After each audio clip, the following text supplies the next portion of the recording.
தமிழன் தொலைக்காட்சி நேயர்களுக்கு வணக்கம். இன்றைய அரசியல் அரங்கம் நிகழ்விற்கு நமது உரிமை காக்கும் கட்சியின் தலைவர் திருமிகு செங்கை பத்மநாபன் அவர்கள் வருகை தந்திருக்கிறார். வணக்கம் சார். வணக்கம். ஒரு கட்சி தொடங்கி அதை நடத்தி கொண்டிருக்கிறீர்கள். அதற்கு முன்பும் நீங்கள் ஒரு இயக்கத்தை நடத்தி இருக்கிறீர்கள். இந்தியாவிலே குறிப்பாக தமிழ்நாட்டிலே பல கட்சிகள் இருக்கின்றன. நீங்கள் கட்சி தொடங்கி என்ன செய்ய போகிறீர்கள்?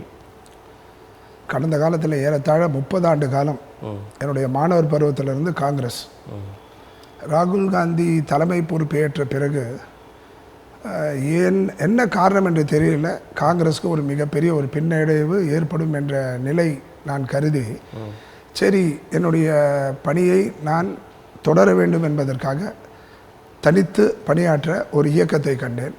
மனித உரிமை நமது உரிமை என்பது இப்போது, அப்போ மனித உரிமை இயக்கமாக இருந்தது. பிறகு ஜெயலலிதா அவர்களால் அது தடை செய்யப்பட்டது. 50 ஆண்டுகளுக்கு முன்பு மனித உரிமை உலகமெங்கும் இருக்கும் நிலையில் இந்தியாவிற்கு 25 ஆண்டு காலம் தாண்டி இங்கு அறிமுகப்படுத்தப்பட்டது.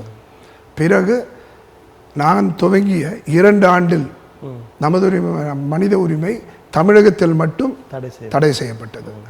வேறு வழியின்றி எங்களுடைய இயக்கத்தின் பெயரை மனித சங்கிலி, திராவிட மனித சங்கிலி என்று பெயர் மாற்றி ஒரு 13 ஆண்டு காலம் தமிழகத்தில் காங்கிரஸில் இருந்தவர் எப்படி அந்த திராவிடன்னு ஒரு பேரை வச்சிங்க? அதுதான் மத்தியில் இருக்கும்போது மாநிலத்துக்கு செய்யும் அவர்கள் அநீதியெல்லாம் பார்க்கும்போது ஒரு மிகப்பெரிய அளவில் உரிமை நமக்கு இருக்கணும். கட்சி உரிமை, மாநில உரிமையை தாண்டி ஒரு தனிப்பட்ட மனிதனுக்கே ஒரு உரிமை முக்கியம் என்பதை உணர்ந்த காரணத்தினால் மனித உரிமை என்ற ஒரு இயக்கத்தை பண்ணிட்டு இருந்தோம்.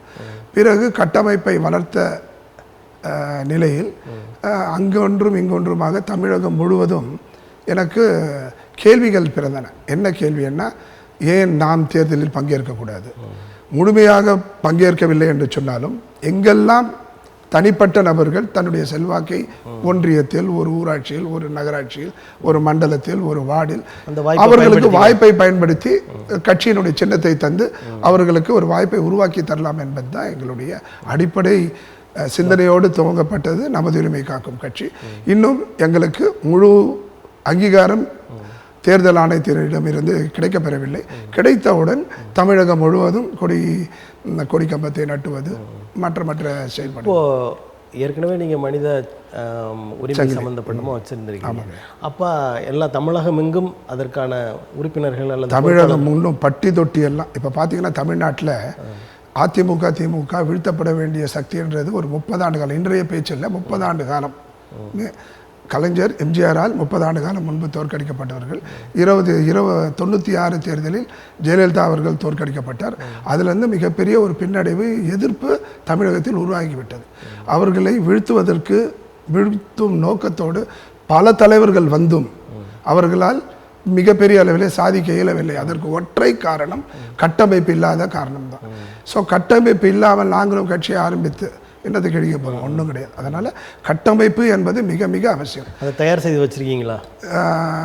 விஜய் அவர்கள்லாம் கட்சிக்கு வரேன்னு சொல்கிறது காரணம், நேற்று வரைக்கும் ஷூட்டிங்கில் இருக்காங்க, மன்றங்கள் ஒரு தான். அதே எம்ஜிஆர் அவர்களுக்கும் அது ஒரு பெரிய இது. ரஜினி அவர்களும் பேசப்பட்டது காரணம், விஜயகாந்த் அவர்கள் மிகப்பெரிய அளவில் தாக்கத்தை ஏற்படுத்தினாங்க. அதுதான் அந்த அடித்தளத்தை முன்னிறுத்தி ஒரு 15 ஆண்டு காலம் 13 ஆண்டு காலம் இன்றைக்கு ஒவ்வொரு ஒன்றியத்திலும், ஒவ்வொரு நகராட்சியிலும், ஒவ்வொரு வேரூராட்சியிலும், ஒவ்வொரு கிளை அளவிற்கு நமது கட்டமைப்பு. ஏறத்தாழ உறுப்பினர்கள் எவ்வளோ பேர் இருப்பாங்க? ஏன்னா 1 லட்சம் 2 லட்சம் உறுப்பினர்கள் இருக்கிறார்கள்.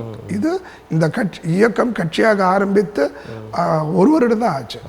இப்போ அந்த அதிகாரப்பூர்வமான அறிவிப்பு வந்த பிறகு இன்னும் அது கூடுதலாக எங்களுடைய கைகள் கட்டப்பட்டு இருக்கிறது. அது வந்ததுக்கப்புறம் நீங்கள் இப்போ மனித உரிமைகள்லாம் பேசுகிற ஒருத்தர், இப்போ கடந்த நாட்களில் நடந்த அந்த கருணாபுரம் நிகழ்வு, கள்ளக்குறிச்சியில் ஒரு 50, அதை பற்றி நான் சிந்திக்கிறதே விட்டுட்டேங்க.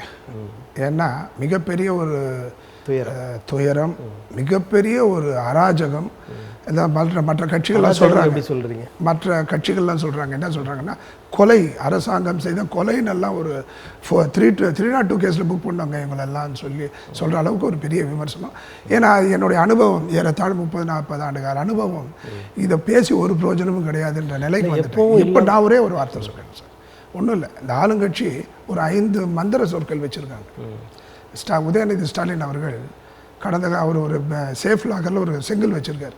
கடந்த தேர்தலையும் அந்த செங்கல் கொண்டு வந்தார், இந்த தேர்தலையும் செங்கல் கொண்டு வந்தார். 2026க்கும் கரெக்டாக அதை கொண்டு வந்துடுவார்.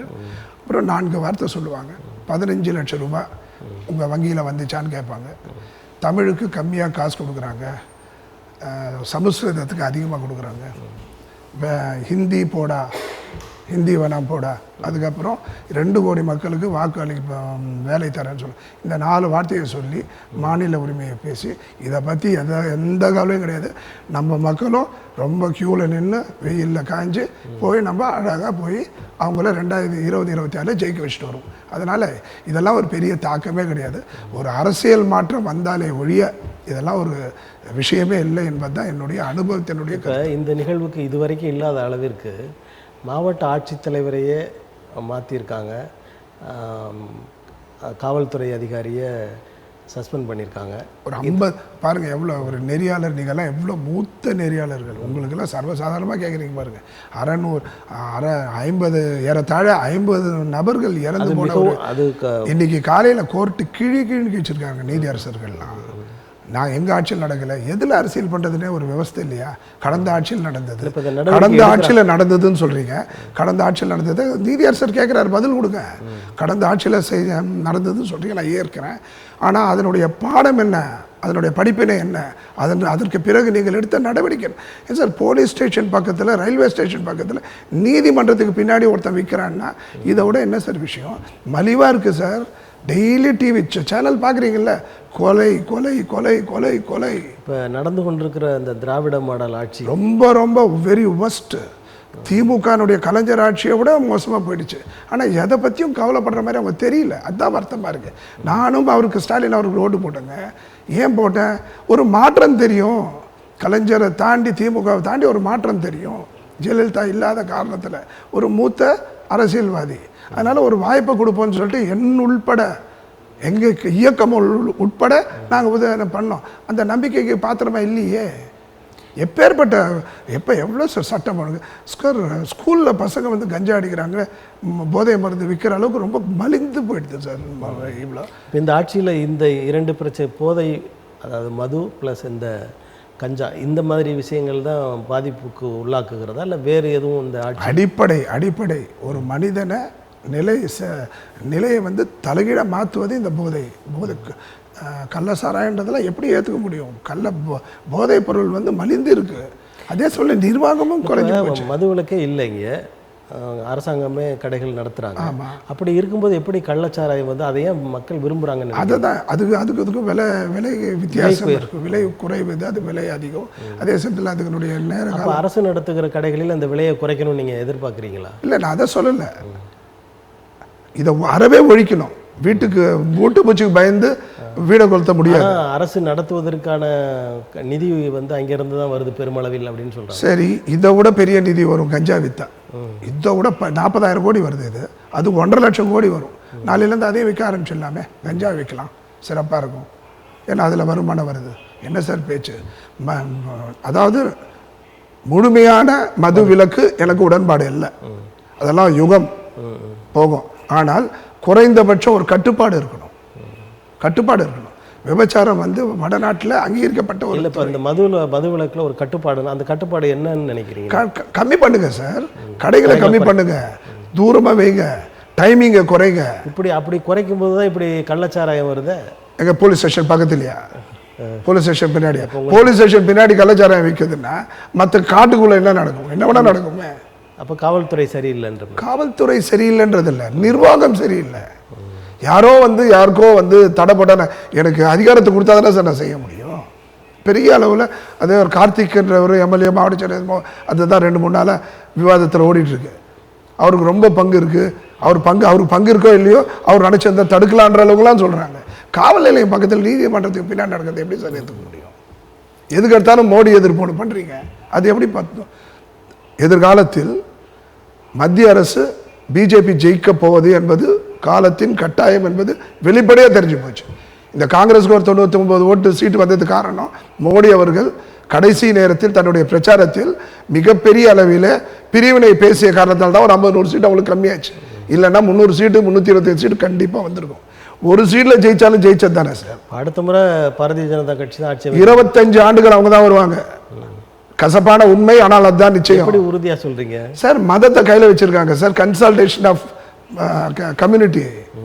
நீங்கள் அதை பண்ணும்போது நீங்கள் எப்படி பண்ணுங்க? 3 தேர்தலில் அவங்க அந்த 3 மாநில ஸ்டேட் ஜெயிச்ச உடனே கடைசி வாரத்தில் நிதிஷ்குமார் இங்கே வந்துட்டார். எவ்வளோ பெரிய புத்திசாலி பாருங்க. அவருக்கு ஒரே சிந்தனை தான், கெட்ட பேரை தான் சுமந்தார், ஆனால் மக்களுக்கும் அந்த மாநிலத்துக்கும் நன்மை கொடுத்தார். அதே மாதிரி சந்திரபாபு நாயுடு பாருங்க, சந்திரபாபு நாயுடுக்கும் மோடிக்கும் என்ன வேறுபாடு, எவ்வளவு வித்தியாசங்கள். கடைசி நேரத்தில் என்ன பண்ணாரு? ஜெகன்மோகன் ரெட்டி தான் அவருடைய நலம் விரும்பி அதை தள்ளி உள்ள போந்தாது. ஒரே காரணம், ஜெயிக்க போறது அவங்க. அவர்களிடம் நிதி பெற்று நமது ஆந்திரா மாநிலத்தை மிகப்பெரிய அளவில் வளர்க்க வேண்டும் என்ற ஒற்றை நோக்கம். இங்க அது கிடையாது. அரசியல் பார்வையாளர்கள் இந்த 5 ஆண்டை அவர்கள் தொடர்வதே எடப்பாடியே இதே மாதிரி தான் சொன்னீங்க, 4 வருஷம் தொடர மாட்டாரு. எடப்பாடியே இருந்துட்டார். ஏன் சார் 302 சீட்டு இருக்கு சார், 305 சீட்டு இருக்கு சார். உங்களுக்கு தேவை 272 சீட்டு சார். 17 சுழற்சி எல்லாம் வச்சிருங்க. 2 தலைவர்கள் இருக்காங்க. யாரு? நிதிஷ்குமார் 12, 16 வந்து சந்திரபாபு நாயுடு. நம்பகத்தன்மையோட இருப்பாங்களா? ரொம்ப சீசன்டு பாலிட்டிஷியன்ஸ். நம்பகத்தன்மைன்றதே இல்லை, வச்சு செய்வாங்க. சின்ன பசங்க பாஷையில சொன்னா என்ன பண்ண போறாங்க? தன்னுடைய மாநிலத்துக்கு மிகப்பெரிய அளவில் நிதியை திரட்டுவது, திட்டத்தை தீட்டுவதா இருக்கும். இவங்க கேட்கறதெல்லாம் கொடுத்துதான் ஆகணும். கொடுக்கறதுல என்ன இருக்கு? 37 ஒன்று கொடுத்துடலாமே. கடந்த காலத்தில் கொடுத்தாங்க இல்லை, காங்கிரஸ் கட்சி கொடுத்தது இல்லை. போன தடவை சந்திரபாபு நாயுடு இது இல்லை முதல் முறை. கடந்த முறை அவரை நம்பிதான் மத்திய அரசு இருந்தது. அப்ப என்ன பண்ணாங்க? ஒட்டுமொத்த பணமும் கொடுத்தாங்க. மாயாவதியை நம்பி தான் காங்கிரஸ் ஆட்சி இருந்தது, அப்ப மாயாவதி கொடுத்தாங்க. வெஸ்ட் பெங்கால் அந்த மம்தா பானர்ஜி நம்பி தான் ஆட்சி, மத்திய ஆட்சி இருந்தது, அப்போ அவங்களுக்கு கொடுத்தாங்க. இது வந்து ஒரு புதுசு இல்லையே சார். அதே சமயத்தில் மிகப்பெரிய ஒரு மாற்றம் தமிழக அரசியல் வரணும். எப்படி வரணும்னு சொல்லிடுறேன். ஆளுகின்ற கட்சி எதிரியை போல் நடத்தாமல், கல்லாவை அவரிடம் இருக்கின்ற சாவி அவரிடம் இருக்கின்ற காரணத்தினால் மத்திய அரசு கிட்ட அனுசரிச்சு போனோம். நீங்க மோடியை திட்ட திமுகவுக்கு சிறப்பு, திமுக குடும்பத்துக்கு சிறப்பு, ஆனா மக்களுக்கு ஒரு புண்ணியமும் கிடையாது. ஒரு 5 சீட்டு இப்ப ஜெயிச்சிருந்தா என்ன குறைஞ்சு போச்சு? 38 சீட்டு கொடுத்தீங்க. என்ன கொடுத்தாங்க? அவங்க இதை கொடுக்கல, அதை இவங்க செய்யல, கட்டல. இது சொல்றதுக்கு ஒரு ஆட்சி. அவங்க கட்டலன்றது எங்களுக்கு எய்ம்ஸ் இங்கே வரலன்னு பார்த்து எங்களுக்கு தெரியாதா? பாமரை எங்கள் கண்ணாடி போட்டு தானே பார்த்துட்டு இருக்கேன். அங்கே இல்லை எய்ம்ஸ். நீங்கள் சொல்லி தான் எங்களுக்கு தெரியுமா? வர வைக்கணும். 38 கொடுத்தோம், என்ன பிரயோஜனம்? இப்போ தமிழக மக்கள் திருந்தணும் சார். நம்ம திருந்தாம நம்ம தமிழக மக்கள் யாருக்கு வாக்களிக்கணும்னு நினைக்கிறீங்க? ஒரு குறைஞ்சபட்சம் 4-5 சீட்டு ஒரு ஒரு பேர் போன மத்திய ஆட்சிக்கு சம்பந்தப்பட்டவங்க 4 பேர் வந்திருந்தாங்கன்னா அதில் ஒரு 2-3 பேர் மந்திரியா இருப்பாங்க. பாரதிய ஜனதா கட்சி இங்கே வெல்லணும்னு நினைக்கிறீங்களா? பாரதிய ஜனதா கட்சி இந்த பாரதிய ஜனதா ஏன் வெல்லக்கூடாது? ஏன் வெல்லக்கூடாது? மதவாதின்னு சொல்லுவீங்க. சிவசேனா மதவாதி இல்லையா? சிவசேனா என்பது RSS விட மோசமான மதவாத கட்சி. அது கூட கூட்டணி வச்சுட்டு ஒரு நிமிஷம் முடிச்சிடுறேன். அவங்க கூட கூட்டணி வச்ச திமுக அவங்க என்ன பண்ணாங்க? நான் வந்து இஸ்லாமியருக்கு எதிர்ப்பு, கிறிஸ்தவருக்கு எதிர்ப்பு நான் சொன்னாங்க. என்னுடைய நிலைப்பாடு எனக்கு, உங்க நிலைப்பாடு உங்களுக்கு. அதிமுக கூட்டணி அமைக்க கூடாத நேரத்தில் அமைச்சு தோத்தாங்க, அமைக்க வேண்டிய நேரத்தில் அமைச்சு கெட்டு போனாங்க. நான் ஒண்ணு சார், அதிமுக ஆதரவாளர் எங்க கட்சி இருக்கும்போது, எனக்கு குழந்தை இருக்கும்போது தத்தெடுக்க வேண்டிய அவசியம் இல்லை. அவங்க என்ன சொல்றேன்னா, குறைஞ்சபட்சம் நாங்க வளர்றதுக்குள்ள ஒரு கட்சி எப்படி இருக்கணும்?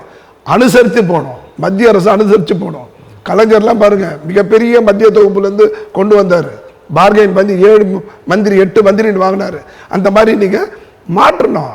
உங்களுடைய கட்சி வெற்றி பெற்றா மட்டும் போதாது, மக்களுக்கு செஞ்சாதான் அது தொடர் வெற்றியா இருக்கும். இப்போ திராவிட முன்னேற்ற கழகம் பாரதிய ஜனதாவை ஆதரித்தால் அமைச்சர் பதவி கிடைக்கும் என்ற எதுவுமே வேண்டாம். அவங்க கிட்ட எதிர்ப்பு. இப்ப நீங்க உங்க வீட்டுக்கு நான் வரேன் சார், உங்களை திட்டிக்கிட்டே வந்தா கொடுக்குற தண்ணி கூட கொடுக்க மாட்டீங்க. உங்க வீட்டுக்கு நான் வரேன். இப்போ கொள்கையெல்லாம் வேண்டாம், தமிழ்நாட்டுக்கு என்ன வேணுமோ அதை இந்த கொள்கை, இந்த புடலங்கா கொள்கையை சொல்லிதான் சார் கர்ம வீரர் காமராஜரை வீழ்த்தினீங்க. கர்ம வீரர் பச்சை தமிழன் காமராஜரை 3 சொல்லு புடலங்கா சொல்லி தானே வீழ்த்தினீங்க. மாநில உரிமை எங்கேயும் போகாது. எங்க போயிடும் மாநிலம்? தனியாக போனால் தான் மாநிலம் போயிடும். மாநில உரிமை எங்கேயும் போகுது. ஹிந்தி வேணான்னு சொன்னீங்க, ஹிந்தி எதிர்ப்பு. தமிழை காப்பாற்றுறதுக்கு நீங்கள் யாருக்கு, உங்களுக்கு என்னங்க வயசு? உங்கள் பேரே உங்களுடைய தமிழன் டிவி இருக்குது, தமிழ் மேலே பற்றுக்கொண்ட தளபதி நீங்கள் வந்து தமிழ் நீங்கள் வளர்க்க முடியுமா? இன்னும் 50 வருஷம் இருப்பீங்களா, 100 வருஷம் இருப்பீங்களா? இருங்க, 102 வருஷம், 105 வருஷம், 110 வருஷம் வாழுங்க. அழுகும் தேகத்தை கொண்ட ஒரு அழுகும் தேகத்தை கொண்ட ஒரு நபர் ஒரு கட்சியை வந்து தமிழை காப்பாற்று. தமிழில் எங்கேயும் போகாது. தமிழ் வந்து உலக மூத்த மொழி. இப்பெல்லாம் ஆய்வெல்லாம் சொல்லுது, உலகத்தில் பல நாடுகளில் தமிழினுடைய சொற்கள், ஆஸ்திரேலியாவில் மதுரைன்னு இருக்குன்னு சொல்லி ஒரு மிகப்பெரிய ஆராய்ச்சியெல்லாம் போயிட்டு இருக்கு. அதனால இந்த தமிழை சொல்லி ஏமாத்துறது, மாநில உரிமை சொல்லி ஏமாத்துறது, ஹிந்தி வேணாம் போடா, நீங்க குண்டு சட்டையில் தான் குதிரை ஓட்டிட்டு இருக்கணும். ஆந்திராவில் ஹிந்தி இருக்கு, கர்நாடகாவில் ஹிந்தி இருக்கு, தமிழக கேரளாவில் ஹிந்தி இருக்கு. ஆனால் அந்த ஊரில் அந்த மாநில மொழியை பற்றி உங்களால் எதுனா ஒரு வார்த்தை தரக்குறையா சொல்லிட்டு வெளியில் வர முடியுமா? அதனால தயவு செஞ்சு விடுங்க. தமிழ்நாட்டில் ஹிந்தி வேணான்னு சொல்லலை, ஏன்னா ஹிந்தி திணிப்பு, அது உங்க வசதிக்கு ஏற்ற உங்களுக்கு வார்த்தை. அந்த மாதிரி சொல்லி யாரை வீழ்த்துனீங்க? கர்ம வீரர் காமராஜரை வீழ்த்துனீங்க. இன்னைக்கு என்ன சொல்றீங்க? நான் செய்கின்ற ஆட்சி காமராஜர் ஆட்சி, நான் செய்ய போகின்ற கட்சிகள், மற்ற கட்சிகளும் நான் செய்ய போகின்ற ஆட்சி கர்ம வீரர் காமராஜர் ஆட்சி சொல்றேன். காமராஜருக்கு அப்புறம் ஒண்ணுமே நடக்கல சார். இப்போ தமிழ்நாட்டில் இந்த மக்களவை தேர்தலை பொறுத்து பாரதிய ஜனதா கட்சி வளர்ந்திருக்கிறதா, காங்கிரஸ் வளர்ந்திருக்கிறதா? காங்கிரஸ் வளர்ச்சி என்பது ஒரு மாயை சார். எப்பவுமே இருக்கும் ஒரு 5% ஒரு முன்னாள் காங்கிரஸ் நபரா. ஆனால் பிஜேபி மிகப்பெரிய அளவில் வளர்ந்துருக்கு. ஆனால் இந்த தேர்தலில் ஒரு மகிழ்ச்சி என்னன்னா, இனம் கண்டு நிறம் கண்டு புரிதல் கொண்டு ஒரே ஒரு நற்செய்தி, சீமான் என்கின்ற ஒரு மோசடி 420 அவர்களை புறந்தள்ளி கடந்த முறை வாங்கிய வாக்குகளை இந்த முறையும் தந்து அரசியல் அனாதையாக்கியது ஒரு மிகப்பெரிய அதிகப்படுத்தி இருக்கு. அதிகமாக இருக்கு இப்போ வாக்கு சதவீதம் குறைந்ததுனால அது 6.5 8.2 15 ஆண்டு காலம் கழிச்சு சார். ஐயா நல்ல கண்ணு இருக்காரு இல்லையா? நல்ல கண்ணு இருக்காரு. நல்ல கண்ணு ஐயாவே யாருக்கு தெரியும்? படத்தை காட்டுங்க. ஆனால் இவர் 2 சீரியல் நடிச்சாவே தெரியும். தமிழகம் முழுவதும் தெரிந்த அத்தனை நபர் அதே 30 லட்சம் அவங்க இருப்பாங்க. அவங்களுக்கு கிடைத்த ஓட்டு கூட எப்படி தனிநபர் ஓட்டும், இந்த தமிழ் மீது கொண்ட பற்று. மேடை பேச்சாளர் சார் 10 வயசுலேருந்து பென்சிலு ஜாமெட்ரி பாக்ஸ்லாம் வாங்கி அந்த பயிற்சி எடுத்து மிகப்பெரிய உங்கள் தமிழ் அவரும் பேசணும், நீங்களும் பேசுங்க. நீங்களும் தமிழ் எடுத்தால் அவரும் தமிழ் எடுத்தால் அவர் தமிழ் பேசணும். அவர் தமிழுக்கு கைத்தட்டு வரும், உங்கள் தமிழுக்கு வேடிக்கை பார்ப்பாங்க. அந்த தமிழை கொண்டு அவர் மோசடி பண்ணிட்டு இருக்காரு. ஒரு பாலியல் குற்றவாளி சார், போக்சோ சட்டத்தில் கைது செய்யப்பட வேண்டிய ஒரு நபர் சார். அது மக்கள் தெளிவாக இருக்காங்க, இளைஞர்கள் சில பேர் தெரியல. காமராஜர் மாணவர்களை பள்ளிக்கூடத்துக்கு வர சொல்லி உணவு போட்டு கூப்பிட்டாரு. இவர் என்ன சொல்றாரு? போய் மாடு மேய், ஆடு மேய், அரசாங்க உத்தியோகம் தரேன், எதுவுமே வரலன்னா ஊரு சுத்து, தர்தலியா சுத்து, நான் உனக்கு கைடு வேலை தரேன், 1 லட்சம் தரேன். இவர் 1 லட்சம் கைடுக்கு கொடுத்தாருன்னா IAS IPSல எத்தனை லட்சம் கொடுப்பாரு? ஆனால் தமிழ் போலி தமிழ்வாதின்றது தமிழ் தேசிய இயக்கங்கள்லாம் மிகப்பெரிய அளவில் அவர் பின்னாடி நின்னாங்க. இந்த தடவை கை விட்டாங்க. அதனால தான் அதே 30 இப்போ அவருக்கு 60 வயசு, அடுத்த வாட்டியும் 30 தொடுமான்னு சொல்ல முடியாது. ஏன் சொல்றேன்னா, தமிழை மட்டும் கொண்டு போலி தமிழ் அரசியல் செய்யக்கூடாது. ஒரே ஒரு வரியை மட்டும் முடிச்சிடுறேன். அவருடைய தமிழ் சொல்லிட்டு தமிழகத்தில் தமிழ் வழி கல்வி இல்லையா, ஆகையால் தன்னுடைய மகனையோ மகன்களையோ அவர் எடுத்துன்னு போய் இன்டர்நேஷனல் ஸ்கூலில் பல லட்சம் ரூபாய் கொண்ட ஸ்கூலில் போய் சேர்த்துருக்கார். அந்த பணம் எங்கேருந்து வந்தது? வசூல் பண்ண பணம் தானே. அதை கட்சிக்கு செலவு பண்ணால் கூட போதில்லை, தமிழுக்கு ஈழத்துக்கு செலவு பண்ணால் பரவாயில்ல. அவர் என்ன சொல்கிறார்? வீட்டில் என் மகனுக்கு தமிழ் கற்றுக் கொடுக்குறேன்னு சொல்கிறார். இதுதான் அவருடைய போலி தமிழ். அத்தனை தமிழ் தேசியவாதிகள் அவரை புறக்கணிச்சுட்டாங்க. வீடியோலாம் பாருங்க, முதல்ல எப்படி பறக்கும், இப்போல்லாம் ஒன்றும் கிடையாது, நெகட்டிவ். பல அரசியல் தலைவர்கள் தமிழ்நாட்டில் இருக்காங்க. ஆனால் குறிப்பிட்ட சீமானை மட்டும் ஏன் இந்த அளவிற்கு நீங்கள் வெறுப்போடு பேசுகிறீர்கள்? நான் ஒரு 50 ஆண்டுகளுக்கு முன்னே நான் பிறக்கலைங்க. 50 ஆண்டுகளுக்கு முன்னே இதே வெறியில் இதோட திராவிடத்தை ஏற்றிருப்பேங்க. ஏன்னா வீழ்த்தினது யார? பச்சை தமிழன் காமராஜர் கெட்டவரா தெரிஞ்சார். ஒரே ஒரு நொடி எதிர்த்திருப்பீங்களா அல்லது திராவிட முன்னேற்ற கழகத்தை எதிர்த்திருப்பீங்க? திராவிட முன்னேற்ற கழகத்தினுடைய செயல்பாடை எதிர்க்கிறேன். திராவிடத்தை எதிர்க்க வேண்டிய அவசியம் இல்லை. அதே சமயத்தில் நான் சொல்றது என்னன்னா, அப்பேற்பட்ட நிலையில் நான் பிறக்கலை. இப்போ நான் பிறந்திருக்கேன் சார். ஒரு மாற்று உங்கள் வீட்டில் ஒரு ஃபங்க்ஷன் எடுத்துறீங்க, ஒருத்தர் திருடிட்டு போயிட்டாரு, மீண்டும் அந்த திருடனை திருப்பி நீங்கள் உங்கள் வீட்டில் சேர்க்க மாட்டீங்க. அப்படியே ஒரு ஆள் உங்களுக்கு உதவி பண்ணணும்னா இதை விட மோசமான ஒரு கிரிமினல் எடுத்து வந்து உங்கள் வீட்டு வாட்ச்மேனாக உட்கார வைக்க மாட்டீங்க. அதே மாதிரி சீமானுடைய அத்தனைத்துலேயும் அத்தனை குற்றம் இருக்குது சார். பாலியல் இருக்குது. ஒரு 19 வருஷம் ஒரு வீட்டுக்கு வாடகை போயிட்டு அந்த பொம்பளை லோனில் போட்டு அந்த பெண்மணி வாங்கியிருக்காங்க. நீதிமன்றம் தலையிட்டு சாவியை பெற்றுக் கொடுக்குது, ₹1 கொடுக்காம. பெண்களை வஞ்சித்தது, எத்தனை பெண்களுடைய வாழ்க்கையை நாசம் பண்ணியிருக்கீங்களான்னு சொல்றாரு களஞ்சியம். அவருடைய வேட்பாளர் அவருடைய சொல்கிறார் வீரலட்சுமி சொல்லலாம், வீடியோவை கட் பண்ணாமல் போடுங்க, அவர் சின்ன பெண்கள் மேலே கை வைப்பார். கடந்த வாரத்தில் சொல்லியிருக்காரு.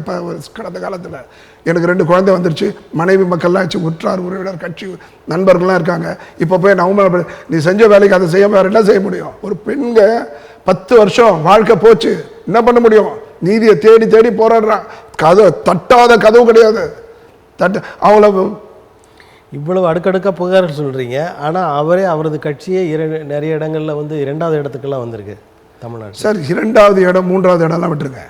இப்போ நான் ஒரு பெரிய தமிழகத்தை நான் தான் 3வது கட்சின்னு சொன்னார். ஏன்னா இப்போ 3 பேர் நின்றீங்க. இப்போ 4 கட்சி நின்னது, நாம் 4 முனை போட்டி 4வது லட்சம் வந்திருக்கு. அடுத்த முறை எங்களுக்கு அங்கீகாரம் வரலன்னா விஜய் வந்ததுனால 5 முனை போட்டி ஆகும். கடைசி இடம் அவருக்கு தான். அதான் இடையில 2 பேரும் நாங்கள் சேர போகிறோன்ற மாதிரி ஒரு செய்தி. அதாவது சீமான் அவர்கள் விஜயோட நான் கூட்டணி வைத்துக்கொள்ள தயார்ன்ற மாதிரி பேசுகிறேன். போலி அரசியல் நம்பர் 1 சார். உண்மைக்கு அவர் பேசும்போது ஒன்று நீங்கள் எடுத்துக்கோங்க, உண்மைக்கு புறம்பு நடந்து எப்படிங்க சேர்ப்பாரு? விஜய் மேலே இருக்க மரியாதையே போயிடுங்க. நல்லா விஜய் எல்லாம் மிகப்பெரிய அளவில் மதிக்கிறேன். ஒரே காரணம், சொந்த உழைப்பில் வாழ்கிற ஒரு மக்கள் அவ்வளோ சீக்கிரமாக பிரத்யானுடைய மற்றவர்களுடைய படத்துக்கு ஆசைப்பட மாட்டார்கள் என் ஆணித்தனமான நம்பிக்கை. என்னுடைய இவங்க கமலாசன் என்ன சொன்னாங்க? பகுதி நேர அரசியல்வாதி. அவர் பகுதி நேர அரசியல்வாதியாக இருக்கிறதுனால தான் சொந்த துட்டில் போய் ஃப்ளைட்டில் போகிறாரு, சொந்த துட்டில் ரூம் போடுறாரு. ஆனால் இவருக்கு இந்த ரூம் போட்டால் இந்த ரூம் எனக்கு பத்தாது, 5 ஸ்டாரில் போடு, இந்த சாப்பாடு இல்லை அங்கே போடு, இதை போடுன்னு சொல்லி ஊரினுடைய அத்தனை குடும்பத்தினுடைய தாலியை அறுக்கக்கூடிய ஒரு நபராக விளங்குறார். என்னுடைய கட்சியில் ஒருத்தர் என்னையும் சேர்த்து பகுதி நேர அரசியல்வாதிகள் தான், முழு நேர அரசியல்வாதிகள் இல்லை. அவர்களுக்கு குடும்பம் இருக்குது, அவங்களுக்கு வரவு செலவு இருக்குது. அதை முழு நேர அரசியல்வாதி வந்துட்டான்னா ஊர்கிட்ட இருந்து சம்பாரிச்சு தான் தன் தேவைகளை பூர்த்தி செய்யலாம். ஒரு நபர் பல லட்சம் பேரில் ஒரு நபர் கூட ஒரு வினாடி என்னுடைய இயக்கத்தினுடைய சிறப்பை மட்டும் சொல்கிறேன் சார். எனக்கு ஆசையாக இருக்குது, பெருமையாகவும் இருக்குது. இந்த வினாடி தமிழகத்தை எல்லையாக கொண்ட எங்களுடைய கட்சி இந்த வினாடி ஏதோ ஒரு பகுதியில் ஒரு ஏழை எளிய மக்களுடைய துயரத்தை துடைக்கும் ஒரு நபர்களாக நாங்கள் இருந்து கொண்டிருக்கின்றோம். ஆனால் மற்ற கட்சிகள்லாம் போய் பண்ணால் ₹100 பிரச்சனையை சீர் செஞ்சுட்டு ₹500 பிரச்சனையை கொடுப்பாங்க. அவனை காலி பண்ணலன்னு சொல்லுவாங்க, போய் காலி பண்ணுவாங்க, இவன் ஆக்கிரமி பண்ணுவான். அது காலி பண்ணாமல் இருந்தாவே பரவாயில்ல, என்னைக்காவது ஒரு நாள் மனசு மாதிரி போயிருப்பான், இன்னைக்கு இடமே போச்சு அந்த மாதிரி. ஆனால் நாங்கள் ஒரு டீ கூட எங்கள் கட்சிக்காரர் நம்ம இயக்கக்காரங்க ஒரு டீ கூட சாப்பிட்றதுக்கு வாய்ப்பில்லை. அவர்கள் தன்னுடைய ஊதியத்தில் தன்னுடைய குடும்பத்தை நடத்தக்கூடிய ஒரு மிகப்பெரிய பண்பை கொண்ட ஒரு கட்சி. தமிழ்நாட்டில் அண்ணா திராவிட முன்னேற்றக் கழகம் ஒரு 2வது பெரிய கட்சி. அந்த கட்சி நிலை இப்பொழுது ஒரு தாக்கத்திற்கு உள்ளாக்கப்பட்டிருக்கிறது. ஒரு 4 பேர் 3-4 பிரிவுகளாக இருக்கிறது. இந்த கட்சி அடுத்த முறை ஆட்சியை அமைக்குமா, அந்த அளவிற்கு வருமா அப்படின்ற மாதிரி? சார், எம்ஜிஆரால் வளர்க்கப்பட்ட தொடங்கப்பட்ட ஜெயலலிதா அவர்களால் வளர்க்கப்பட்ட ஒரு மிகப்பெரிய கட்டமைப்பை கொண்ட கட்சி. ஏறத்தாழ 10 ஆண்டுகளுக்கு மேல் கலைஞர் இருக்கிற இடம் கிடையாது, சட்டமன்றத்தில் ஆளே இல்லாத அளவுக்குலாம் இருந்துச்சு. அவர் இருக்கிற வரைக்கும் அவர் எம்ஜிஆர் மறைந்த உடனே ஆட்சிக்கு வரும் அளவிற்கு ஒரு நிலையை நம்ம கடந்த காலத்தில் பார்த்துருக்கோம். காங்கிரஸ் ரேவந்த் ரெட்டின்னு சொல்லிட்டு ஒரு சிஎம் இருக்காரு தெலுங்கானாவில் காங்கிரஸ் இல்லை, ஆந்திராவில் காங்கிரஸ் இல்லைன்னு சொல்லப்பட்ட நிலையில் ஒரு ரேவந்த் ரெட்டி ஒரு நாளில் மந்திரத்தை உருவாக்கும் போது அது அடிப்படை கட்டமைப்பு. அந்த கட்டமைப்பு இருக்கிற வரைக்கும் எடப்பாடி இல்லை, எந்த அப்பாடி வந்தாலும் அந்த கட்சி அழிப்பதற்கு வாய்ப்பில்லை. ஆனால் பிரிவுன்னு சொன்னீங்க, அதெல்லாம் முற்றுப்புள்ளி வச்சாச்சுங்க. ஒரு அந்த அம்மாவோ அவங்க ரீஎன்ட்ரின்னு சொல்கிறாங்க, ரீஎன்ட்ரின்னு சொல்லிக்கலாம். கிடைத்த வாய்ப்பெல்லாம் பயன்படுத்தாமல் விட்டுட்டு அந்த பலர் சொல்கிறாங்க அவர்களுடைய கொலையில் மாஜி முதலமைச்சர் மரணத்தில் இவங்களுக்கெல்லாம் பங்கு இருக்குன்னு எவ்வளோ காசிப் இருக்குது, எவ்வளோ வருது. ஆனால் என்னுடைய கருத்து என்ன, அந்த காசிப்பில் எனக்கு உடன்பாடு இல்லை அந்த பேச்சில். ஆனால் அவர் நினைத்திருந்தால் அதை தடுத்திருக்கலாம். அவர் நினைத்திருந்தால் அந்த மரணத்தை தடுத்துருக்கலாம். அதை தடுக்க தவறிட்டாங்க. அதை தவறுனால முதல் மண் யாருக்கு? சசிகலா அம்மையாருக்கு தான். இன்றைக்கி ஜெயலலிதா அவர்கள் இருந்திருந்தால் இன்றளவும் அந்த மத சிஎம். ஆனால் அவங்க சிஎம்னு இருப்பாங்க நாற்காலியில். ஆனால் அத்தனை அதிகாரமும் இந்த மகிழ்ச்சி. பேராசை பெரும் நஷ்டம். அதே மாதிரி ஓபிஎஸ் கொஞ்சம் அனுசரித்து பார்க்கலாம். அவருடைய நிலைமை அவருக்கு தெரியாதா? 10 பேரை வச்சுக்கிட்டு பாதி சீட்டு கேட்டு சக பலத்தை கட்சியினுடைய பலத்தை கொடுன்னு சொன்னால் தன் யானை வந்து தன் தலை மேலே மண்ணை போட்டுக்கிற மாதிரி போயிட்டார்.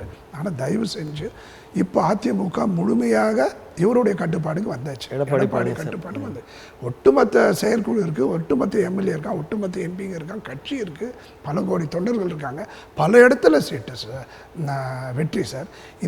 இந்த தேர்தலில் மிகப்பெரிய அளவில் தமிழகத்தில் வாக்குப்பதிவு கம்மியானதுக்கு ஒற்றை காரணம் எதிர்கட்சி எதிர்முகாம் ஒற்றை சிந்தனையில் அப்படி இரும்பு கோட்டை மாதிரி இருக்குது. ஆனால் இவங்க பிரிஞ்சுட்டாங்க.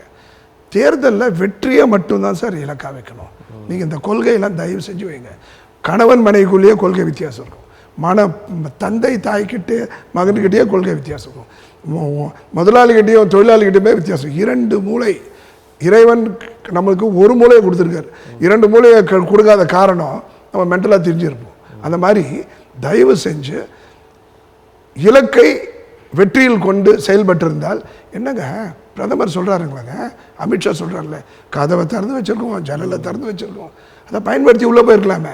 அதை பயன்படுத்தி 5 சீட்டு போல் பிஜேபியோடு அண்ணா திராவிட முன்னேற்ற கழகம் கூட்டணி வைத்திருக்க வேண்டும். பிஜேபின்ற பேச்சே எனக்கு தெரியாது சார். பிஜேபின்ற பேரும் தெரியாது, அந்த கட்சியினுடைய சின்னம் தெரியாது, ஒன்றும் தெரியாது. மத்திய அரசை ஆள போகின்ற ஒரு கட்சி, அவ்வளோதான் எனக்கு முக்கியம். எனக்கு பேரே வேண்டாம். யாரும் எப்படி கணிக்க முடியும்? எப்படி அதான் பிஜேபி தான் ஆட்சிக்கு வரப்போகிறாங்கன்னு எப்படி உங்களால் கணிக்க முடியும்? 20 கருத்து கணிப்பு இல்லை, 20 கருத்து கணிப்பு நிகழ்ச்சியில் 20க்கு 20 அவங்க தான் 350 சீட்டுட்டாங்க. எவ்வளோ தான் குறைஞ்சாலும் எவ்வளோ குறையும். ஆனால் ஒன்று, எதிர்கட்சி இருக்குது, இந்திய கூட்டணி இருக்குது, அவர்கள் ஒருத்தராவது ஒரு இடத்துலையாவது பிஜேபி தன்னுடைய அதிக பெரும்பான்மையை இழக்கும், 100க்கு கீழே போகும், 50 கீழே போகும், 20 கீழே போகும்னு சொன்னாங்களா? அவங்களுக்கு அதிக பெரும்பான்மை வராது. 150க்கு கீழே போயிடும்னு சொன்னார் ராகுல் காந்தி. 150 எவ்வளோ வந்திருக்கு? 240 வந்திருக்கு. ஒரு படி மேலே போய் சொல்கிறேன், அவங்க 200 சீட்டு வந்தாலும் 200 சீட்டு 240 இல்லை, ஜனாதிபதி யாரை அழைக்கணும்? தார்மீக உரிமை அதிக வேட்பாளர் அவங்க வந்தாச்சுன்னா குதிரை பேரம் பண்ணி பண்ண போகிறாங்க. அதில் ஒன்றும் பெரிய விஷயம் இல்லை. நாங்கள் பண்ணலையா? காங்கிரஸில் இருக்கும்போது நாங்கள் நரசிம்மராவ் பண்ணலையா? அது தவறு இல்லையா? தவறு தான். நான் என்ன சொல்கிறேன், இலக்கு சில விஷயத்தை நீங்கள் செஞ்சாதான் சில நன்மைகள் நீங்கள் செய்ய முடியும். நான் மன்மோகன் சிங் அவர்கள் அருமையான பிரதமர், அவர் ஒரு நல்ல காரியத்துக்கு நல்ல ஒரு பில் பாஸ் செய்ய வேண்டும் என்று சொன்னால் ஒரு 10-11 ஊழல் தலைவர்களை அனுசரித்து போய் தான் அதை பாஸ் பண்ண முடியும். அதனால் இந்த ஊழல் தலைவர்கிட்ட அனுசரித்து போகலன்னா அந்த நல்ல காரியம் வராது. அதாவது வரணும்னா சில காம்ப்ரமைஸ். இவங்க எதை பற்றியும் கவலைப்படணும். அதிமுக திமுகவும் சரி, ரெண்டுமே எப்போவுமே சிறுபான்மை மக்களுக்கு எதிரிகள் அல்ல. எம்ஜிஆர் காலத்திலேருந்து செய்யல, அவர்கள் சிறுபான்மை மக்களுக்கு எதிரிகள் அல்ல. அதை முதல்ல அந்த கட்சியில் இருக்க தலைவர்கள் நம்பணும். அவங்களே நம்பாமல் மற்றவங்களை நம்ப சொன்னால் நடக்காது. நம்ம நம்பணும். யார் கூட நம்ம போனால், நான் குடிக்க மாட்டேன், எதிராளி குடிக்கிறாரு, பாருக்கு போனால் என்ன தப்பு? அங்கே போய் நான் குடிக்காம போகிறேன், நான் என்னுடைய உறுதி இருக்கிற வரைக்கும் நான் பண்ணலாம். நட்புக்கு நம்ம போகிறோம். நீங்கள் இலக்க வைங்க. இன்றைக்கி நீங்கள் 2 பேரும் சேர்ந்துருந்தீங்கன்னா, ஜன்னல் திறந்திருக்கேன்னு சொன்னார், எனக்கு ஒன்றுமே இல்லை. பிஜேபி வந்தானே, காங்கிரஸ் வந்தானே, யார் வந்தாலும் எனக்குன்னு ஒரு கட்சி, முன்பு சொன்னது போல எனக்குன்னு ஒரு பிள்ளை இருக்குது, தத்தே எனக்கு வேண்டாம். ஆனால் மக்கள் நலன் ரொம்ப ரொம்ப முக்கியம். அதில் நான் தெளிவாக இருக்கேன். எனக்கு ஒரு வாய்ப்பு கிடைக்குது, நான் ஒரு மக்களுக்கு நன்மை செய்யணும், ஒரு 10 ரூபாய்க்கு செய்யணும். அதே என்னுடைய எதிரி அவருக்கு வாய்ப்பு கிடைச்சா 20 ரூபாய்க்கு செய்வார்னா என்னுடைய வாய்ப்பை நான் தியாகம் செய்ய தயார். எனக்கு என்னுடைய மக்களுக்கும் 20% நன்மை போகுது. அதுதான் என்னுடைய கவனம். அந்த மாதிரி இவங்க 2 பேர் சேர்ந்து இருந்தாங்கன்னா, தமிழிசை ஏதோ ஒரு தமிழிசை ஒரு கவர்னராக நினைக்காதீங்க, பிஜேபி நினைக்காதீங்க, அவங்க வந்திருக்கலாம். அதே மாதிரி ஒரு 4-5 முக்கிய இவர் பொன் ராதாகிருஷ்ணன் அவர்கள் மாஜி மந்திரி, அவர் ஜெயிச்சிருக்கலாம். வசந்தன் கம்பெனி ஜெயிச்சிருக்காங்க. என்னுடைய குடும்ப நண்பர், 40 ஆண்டு கால நண்பர், அவர் தந்தை, அவங்க குடும்பத்தில் நானும் ஒருத்தன். இருந்தாலும் எனக்கு ஸ்டெங்கைன்னு பேர் வச்சது குமரி அனந்தன் தான், அடைமொழி கொடுத்தது. இருந்தாலும் வசந்த் தம்பி இப்போ ஜெயிச்சு இன்னும் ஆக போகுது. கொஞ்சம் சிந்திங்க, இன்னும் 2 ஷோரூம் ஆரம்பிப்பார். அவர் தொழிலில் நல்ல வசதியாக இருக்கார். அவர் அவருடைய ரத்தம் எப்படின்னா, பதவி இல்லைன்னாலும் மக்களுக்கு நன்மை செய்யக்கூடிய ரத்தத்தை அணுவை கொண்ட ஒரு குடும்பம். ஆனால் இங்கே என்ன சிந்திக்கணும், பொன் ராதாகிருஷ்ணன் அவர்கள் ஜெயித்திருந்தால் நிச்சயமாக ஒரு மந்திரி பதவி கிடைச்சிருக்கும். அந்த மந்திரி பதவி கிடைப்பதன் மூலமாக நமக்கு மிகப்பெரிய அளவில் திட்டங்கள் வரும். டிஆர் பாலு நம்ம கிட்ட இருந்தார், road surface transport shipping minister இருந்தார். எவ்வளோ பாலங்கள் 20 வருஷத்துக்கு முன்னாடியே இன்னைக்கு கட்ட வேண்டிய படத்தை ஒரு 20 வருஷத்துக்கு முன்னாடி கட்டிட்டார். ஒரு மாட்டு வண்டி கூட போகாது, ஒரு 2 வீலர் கூட போகாது, அங்கேயும் பிரிட்ஜை கட்டிட்டார். ஏன்? நம்ம மக்கள் இருந்ததுனால. அதனால அந்த மாதிரி சிந்திக்கணும்னு சொல்றேன். இப்போ நீங்க 38 எம்பி கொடுத்து என்ன கீழ்ச்சிங்க? இப்போ 40 எம்பி கொடுத்து என்ன கீழ்க்க போறீங்க? ஒன்னே ஒன்று தான் சொல்ல போறீங்க, மோடி இதை செய்யலை, மோடி அதை செய்யலை, இதை தரல. தமிழுக்கு பணம் கம்மியாக கொடுத்துருக்கான், உங்களுக்கு ஜுரம் வந்திருக்கு, நீங்கள் 100 ரூபாய் கொடுத்துட்டு வைத்தியம் பார்த்து ஊசி போட்டு வரீங்க. எனக்கு கேன்சர் வந்திருக்கு, நான் ஆப்ரேஷன் தேட்டரில் போய் ஐசியூவில் 15 நாள் இருக்கேன், எனக்கு அதிகமான பணம் செலவு பண்ணி தான் நான். சமஸ்கிருதம் கேன்சரில் இருக்கா? உண்மையை உலக மூத்த மொழி சார். நம்ம மொழியை நம்ம மதிப்போம், ஆனால் முன்னொரு மொழியை நம்ம தூற்றுவது தவறு. உலக மூத்த மொழி எதுவுமே அழியக்கூடாது சார். அரசு எல்லாரையும் சமமாக பார்க்கணும் தானே? ஆமாம் சார், தயவு செஞ்சு அதை தான் சொல்கிறேன் நான். ஒரு தாய் 4 மகன் இருக்கான், அதில் எந்த மகனுக்கு உடல் நலம் குன்றி இருக்கோ அங்கே தான் அதிக கவனம் செலுத்துவோம். அதனால முதல் பையனை 2ஆவது பையனை மறந்துட்டான்றது இல்லை, அவனுக்கு அத்தனை பேர் நன்மையாக இருக்கணும். சமஸ்கிருதத்தை பற்றி அதிகமாக சிந்திக்காதீங்க, அது உலக அழியிற மொழி, பேசும் நபர்கள் கம்மியான மொழி. அதற்கு கூட கொடுத்துட்டு போனானா, கம்மி கொடுத்துட்டு போனானா, இருக்கட்டும், ஒரு மொழி இருக்கட்டும், என்ன அதில் என்ன தப்பு? அழிடமா? உங்களுக்கு மனசில் ஒரு தாங்கலாம் பகுதி கொடுக்குற செத்துடணுமா, புதைச்சிடணுமா, விட்டுடுங்க. நாம் என்ன இருக்கோம், நம்மளுடைய நிலை என்ன? தமிழை நீங்கள் யார் சார் காப்பாற்ற? who are you to save Tamil? அதை காப்பாற்றுற அளவுக்கு உங்களுக்கு மக்கள் பேசலைன்னா அப்புறம் எப்போ சார் மொழி எப்படி வாழும்னு நினைக்கிறீங்க? மக்கள் பேசுறாங்க, உலக அளவில் எடுத்துட்டு போறதுக்கு பரப்புங்க தமிழை. ஆமா, அதை வச்சு அரசியல் பண்ணாதீங்க, அதை வச்சு அரசியல் பண்ணாதீங்கன்னு சொல்றேன். நீங்க என்ன சொல்றீங்க, இங்க சமஸ்கிருதத்துக்கு தாசி கொடுத்தாரு, இதை இதுக்கு தமிழ் மோடி யாரோ, அவர் ஒரு குஜராத்தி, அவருக்கு இந்திக்கு சம்பந்தமே கிடையாது. அவர் எங்க இந்திய வளர்க்குறது? நாட்டினுடைய ஸ்ட்ரீம் லைன் போகுது. அது ஒரே நாளில் கேன்சர், உங்களுக்கு எனக்கு ஒரு வியாதி வந்து கேன்சர், ஒரே நாளில் அது வர்றதுக்கு 10 வருஷம் 5 வருஷம், ஒரே நாளில் தீர்த்திட முடியுமா? பூமா போட்டு எதுவும் பண்ண முடியாது. இவர் சீமான் கேட்குறாரு ஒரு டிவியில், ஒரு இலங்கையை ஒரு மாகாணமாக சைனா வச்சிருக்கு, அதை வெளியில ஏறுன்னு சொல்லிட்டு ஆண்மை இருக்கான்னு கேட்குறாரு. அவர் ஆகுன்னா ஆண்மை இன்மை தான் பேசுவார். ஆண்மை இருக்கா இல்லைன்றது விஜயலட்சுமி சொல்கிற அவரிடம் பேசினா தெரியும் என்ன பேச்சு. ஒரு பண்பு அந்த மாதிரி ஒரு வாதத்துக்கு சொல்கிறேன். நான் ஜீன்ஸ் போட்டு வந்தேன், நான் கண்ணாடி போட்டு கூலிங் கிளாஸ் போட்டேன், டைட்ஸ் போட்டேன், சென்ட் அடிச்சுட்டு வந்தேன், டை அடிச்சுட்டு வந்தேன், கவர் வந்திருக்கு, ஐ லவ் யூன்னு சொல்கிறேன், நீங்கள் ஐ ஹேட் யூன்னு சொல்கிறீங்க. இதெல்லாம் ஒரு பேச்சு. உங்கள் செயலால், உங்களுடைய கொள்கையால், உங்களுடைய சிந்தனையால், உங்களுடைய அறிவால் கவரணும். சீமான்டே வெறுப்பை உமிழ்றீங்களே, என்ன காரணம்? அதுக்கு ஒரே காரணம், நான் என்ன சொன்னேன், அந்த சமயத்தில் 50 ஆண்டு காலத்துக்கு முன்னே நான் பிறக்கல. பிறந்திருந்தேன்னா கர்மவீராஜ் காமராஜரை தோற்கடிக்காமல் இருப்பதற்கு இந்த மாதிரி புலம்பிட்டு இருப்பேன். நாங்கெல்லாம் புலம்புனாலும் 5 வருஷம் முதல்ல சார் அடிக்கடிக்கு தற்கொலை ஆகிடும், நினைவேந்தல் பண்ணுவார், அங்கே ஒரு பையனை ஃபிக்ஸ் பண்ணுவார், அதுக்கப்புறம் அவனை முடிப்பார், நினைவேந்தல் வைப்பார். ஆனால் நாங்கள் வந்ததுக்கப்புறம் இந்த 5 வருஷம் தற்கொலை அவங்க பையன்கிட்ட போய் சொல்லுங்க, மார்க்கு டீச்சர் போடலன்னா தற்கொலை பண்ணிக்கிறான்னு சொல்லுவாரா? தற்கொலைன்னு சொன்னவர் இன்னைக்கு தற்கொலைலாம் பண்ணிக்காதீங்கப்பா அப்படின்னு சொல்லக்கூடிய நிலைக்கு அவர் வந்திருக்காரு. இன்னைக்கு அவர் எடுத்த ஆயுதம் சாதாரண ஆயுதமா சார்? தமிழ் சார். இந்த தமிழை வச்சு தானே அண்ணா கர்மவீரர் காமராஜரை வீழ்த்தினாரு. சொல்கிறது புரியுதுங்களா? இன்றைக்கி அவங்க மாற்று மொழிக்காரங்கன்னு சொல்லிட்டு இருக்கீங்க, ஆனால் அவங்களாம் தானே தமிழை தூக்கி நிறுத்தி கர்மவீரர் பச்சை தமிழை தோக்குறேன். அந்த நிகழ்வு திருப்பியும் அந்த தமிழை ஆயுதமாக கொள்ளவில்லை என்று சொன்னால் 2 பேர் வரணும் பின்னாடி. அந்த அழகு தமிழ், அழகு மேடை பேச்சு நானே மயங்குவேன். ஒரு தனிப்பட்ட தமிழ் பற்றாளரா சீமானுக்கு சிறப்பு. ஆனால் அதை கொண்டு பிழைப்பை நடத்துவது, அதை கொண்டு அரசியல் செய்வதை நான் வன்மையாக கண்டிக்கிறேன், எதிர்க்கிறேன். இன்னைக்கு நான் விட்டேன்னா முடிஞ்சு போச்சு சார். இப்போ இடைத்தேர்தல் விக்கிரவாண்டி தொகுதி, அண்ணா திராவிட முன்னேற்ற கழகம் களத்திலே நிற்கவில்லை. அதில் சாதகம் இருக்குது, பாதகம் இருக்குது. ஒரு அரசியல் கட்சி தேர்தலை புறக்கணித்தது தவறு. ஒரு அரசியல் சூழ்ச்சி, ஒரு அரசியல் பின்னணி, ஒரு என்ன சொல்கிறது, ஒரு ஆலோசனை கொண்ட ஒரு சிந்தனையில் திமுகனுடைய எதிர்ப்பு வாக்கு பிரியக்கூடாதுன்னு பார்க்குறாங்க. ஆனால் அது கூட தெரியல, தனியாக சுயேட்சையை போட போகிறோம், சுயேட்சைக்கு சப்போர்ட் பண்ண போகிறோம் அப்படிலாம் சொல்கிறாங்க. மிகப்பெரிய தவறு. சிந்திச்சு மறுபரிசீலனை செஞ்சுருக்கணும். இது காலம் கெட்ட கண்டு கெட்டதுக்கப்புறம் சூரிய நமஸ்காரம் நிற்கணும், அங்கே நின்று இருக்கணும். இப்போ அந்த ஓட்டு எங்கே போகும் அதை நம்ம சிந்திக்கணும் இல்லையா? இப்போ என்ன ஆகும், சில ஓட்டு பாமகவுக்கு போகும், ஒரு சிறிய ஓட்டு புரியாத கல்வி அறிவு அற்று புரிதல் அற்ற ஒரு சிறு கூட்டம் அங்கங்கே இருக்கு இல்லையா, அவங்க சீமானுக்கு போடலாம். அவங்க உடனே என்ன பண்ண, என்னுடைய சதவீதம் ஏறிச்சு. ஏறவே ஏறாது, சதவீதம் ஏறிச்சு. 30 லட்சம் ஓட்டுன்னா ஒரு தொகுதிக்கு 10,000 ஓட்டு சார்.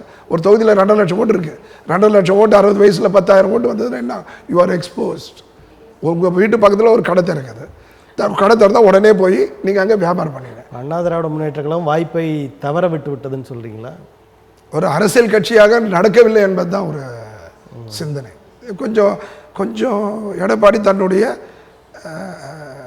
கூர்மைப்படுத்தணும் தன்னுடைய சிந்தனையும் தன்னுடைய செயல்பாடையும் என்பது தான் என்னுடைய கருத்து. இப்போ முதலமைச்சர் அவர்கள் 2026இல் 200+ இடங்களை நாங்கள் பிடிப்போம், அதற்கான வேலை செய்கிறோம். என்னுடைய பதில் என்னென்னா 200+ அவர் கம்மியாக சொல்கிறாரு. அதையும் தாண்டி வந்தாலும் வாய்ப்பு ஆச்சரியப்படுத்திக்கல. அவங்களுக்கு ஒரு 4 செய்யுள் இருக்குது, 15 லட்சம், 2 கோடி. அதை மறுபடியும் சொன்னால் அதிகம். செங்கல் வச்சுருக்கோம், எங்கள் வீட்டு பணத்தை நகைலாம் வெளியில் இருக்கும். ஆனால் அந்த செங்கல் மட்டும் காட்ரேஜ் பீரோவில் சேஃப் லாக்கரில் இருக்கும். அதை கொண்டு வந்துடுவோம், நிச்சயமாக நாங்கள் செய்வோம். அதை நீங்கள் சொல்கிறீங்க. அவங்க என்ன சொல்கிறாங்கன்னா, நாங்கள் இலவச பேருந்து பயணம் பெண்களுக்கு, அது இல்லாமல் நீங்கள் என்ன சொல்லியிருக்கீங்க, உரிமை தொகை 100 ரூபாய் கொடுத்தா 29 பைசா கொடுக்குறான்னா, இந்த வாட்டி 10 பைசா கூட கொடுக்க போகிறதில்ல. 100 ரூபாய்க்கு 10 பைசா கூட கொடுக்க போகிறதில்ல. இந்த 100 ரூபாய் நாங்கள் கேட்டோம், 10 பைசா கூட கொடுக்கலாம், கொடுத்தாலும் வாங்க மாட்டீங்க, கீழே போட்டுருவீங்க, தொலைச்சிடுவீங்க. ஆனால் இதை சொல்லி 200லாம் கிடையாது, 210 212 போதும். உரிமை தொகை கொடுத்தீங்க. என்ன சொன்னீங்க தேர்தலில், அத்தனை பேருக்கும் கொடுக்குறேன். நீங்கள் இப்போ என்ன பண்ணியிருக்கீங்க, குறிப்பிட்ட நபர் கொடுத்துருக்கீங்க. திமுக ஆட்சியில் ஒரே நிமிஷம், அவரால் செய்யப்பட்ட 2 வரவேற்கத்தக்க பாராட்டுதலுக்குரிய உலக வியக்கக்கூடிய காரியங்கள் 2. ஒன்று காலை உணவு, 2வது மகளிர்களுக்கு அந்த உரிமை தொகையை இனம் பிரித்து கொடுத்தது சிறப்பு. இலவசத்தை விட ஒரு அரளி விதையை சாப்பிட்டு அரைச்சி குடிச்சு கூட நம்ம தப்பிச்சிடலாம். ஆனால் இலவசத்தை கொடுத்துட்டு ஒரு நாட்டை மேம்படுத்துவது வாய்ப்பே இல்லை. ஆனால் அதே இலவசம் ஏழை எளியவர்களுக்கு தந்தே ஆகணும். அதை தரலைன்னா அவங்க வாழ்வை வளம்படுத்துவதற்கு வாய்ப்பே இல்லை. அதே போல் இந்த இலவச பஸ் பாஸ் கொடுத்துருக்கீங்க, இலவசம் பெண்களுக்கு. அதை விட ஒரு முட்டாள்தனம், நல்லா புரிஞ்சுக்கணும், அறிவியலித்தனம் எதுவும் கிடையாது. வாக்குக்கு ஏதோ பண்ணிட்டீங்க, உடனே டைவடிக்கிட்டு ஜம்ப் பண்ணிக்க வேண்டியதானே.